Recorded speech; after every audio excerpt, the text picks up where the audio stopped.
Hello everyone and welcome to the Weekly Report. For Randall Reilly, I'm Joshua Miller. Now if you like our content, don't forget to like, share, and subscribe so you never miss a new video. Now before we get to today's report, just a few quick things. First, if you haven't already, don't forget to check out our new ebook series, In the Driver's Seat. The first installment, How Driver Pay Affects Retention, is available for download right now. Have some links down there for you. Secondly, there will be no report next week. We'll be taking the week down for Thanksgiving holidays, but we will be back the following week at our normal time on Wednesday, November 30th. Finally, last week I mentioned we will be making some changes to the report moving forward, and I'll fill you in a bit more on those after the holidays. But never fear, we will finish out the year like normal, and then we'll change things up a little bit as we move into 2023. So stay tuned for that. Now, let's get to this week's report. This week in job board searches and clicks. A lot of red this week in both search and click activity. Searches declined 13% week over week, 5% month over month, and 41% year over year. For clicks, we saw a decrease of 9% week over week, 2% month over month, and 11% year over year. Now with that, it would seem that both interest and driver intent are down, at least for the moment. We'll keep an eye on it and see how things shake out after the holidays as we head into the end of the year. This week in freight. Load volume was down pretty much everywhere except for two regions, those being the West Coast and the Mountain Central, with West Coast once again leading the country for week-over-week load increases. The gains in those two regions, however, were not enough to offset everywhere else, and the overall load volume fell by 6% week-over-week. Dry van dipped by 6%, refrigerated volume shot up by 13%, but those gains were essentially canceled out by a 15% week-over-week decrease for flatbed volume. Truck availability increased by 2% as the ratio of loads to trucks climbed just above the level posted 4 weeks ago. Spot rates declined by 2 cents per mile week over week, and the rates are now 14% below the same week last year and 9% below the 5-year average. When excluding the fuel surcharge, the rates are now 27% below the same week of 2021. As far as the segments go, dry van rates decreased by 2 cents, refrigerated increased by 3 cents, but once again was canceled out by a 3 cent per mile decline for flatbed.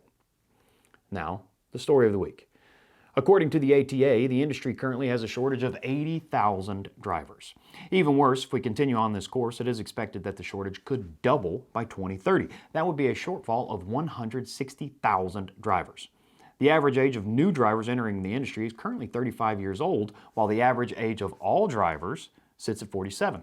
That disparity means more young drivers are needed to offset the coming retirement of the older drivers. In response to this, the ATA has outlined what they think needs to happen to combat the shortage and attract the needed younger drivers to the industry.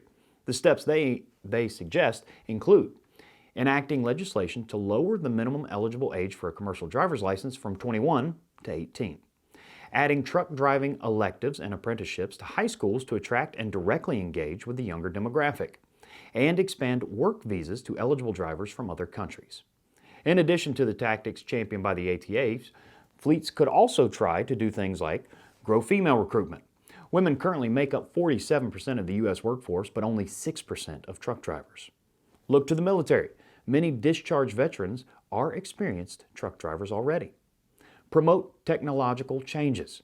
Highlight the industry's cutting-edge technology to appeal to younger drivers. And rebrand the trucking lifestyle or reputation. Younger generations want more than just a paycheck, and they aren't simply looking for the freedom of the open road that attracted so many older drivers. Fleets may want to try framing truck driving as a service-oriented industry to highlight how the profession fills vital needs to our society. And that does it for this week's report. We hope that it's been useful and informative to you. As always, you can download a PDF covering everything we went over today, and that's available down in the description on YouTube, and it's down the page if you scroll down a little bit on the Randall Reilly site. You can also download the first installment of our In the Driver's Seat ebook series. Links for that will also be available in both locations. And don't forget, we will not have a report next week, but we will be back the following week with more details on what the weekly report will look like moving forward. Until then, have a great week and a happy Thanksgiving next week. See you next time. Hey guys, thanks for watching our video. We really hope that it's been useful to you, and we hope you come back for more. If you're not already a subscriber, you can do so by clicking that little thing right there so you never miss out on our content. And if you'd like to watch another video, how about this one right here, just for you?